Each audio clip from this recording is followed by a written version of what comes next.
మనమేసుకునే capsules టాబ్లెట్లు మన బాడీలో ఎలా వర్క్ అవుతుంది అని ఎప్పుడైనా ఆలోచించారా? క్యాప్సూల్ పైనుండే రంగురంగుల కవర్లను జెలటిన్ అనే పదార్థంతో తయారు చేస్తారు. ఇది జంతువుల ఎముకలు లేదా చర్మం నుండి తీసిన ప్రోటీన్.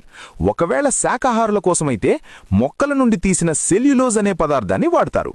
మీరు క్యాప్సూల్ మింగినప్పుడు అది మీ కడుపులోకి వెళుతుంది. మన కడుపులో ఉండే వేడి మరియు అక్కడుండే యాసిడ్ల వల్ల ఆ జెలటిన్ కవర్ చాలా త్వరగా మెత్తబడిపోతుంది. సాధారణంగా 5 నుండి 15 నిమిషాల్లో ఆ పైన ఉన్న కవర్ పూర్తిగా కరిగిపోతుంది. కవర్ కరిగిపోగానే దాని లోపల ఉన్న మందు బయటకు వచ్చి రక్తంలో కలవడం మొదలవుతుంది.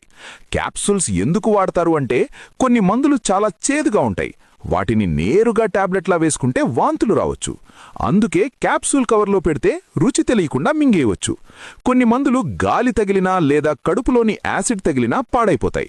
అలాంటి వాటిని రక్షించడానికి ఈ కవర్ ఉపయోగపడుతుంది. క్యాప్సూల్స్ను ఎప్పుడూ విరిచి లోపల ఉన్న పౌడర్ను నేరుగా తినకూడదు.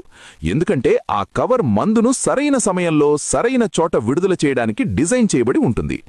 ఈ ఇన్ఫర్మేషన్ మీకు యూస్ఫుల్ అనిపిస్తే మన పేజ్ని ఇప్పుడే ఫాలో చేయండి. అలాగే అందరికీ తెలిసేలా షేర్ చేయండి.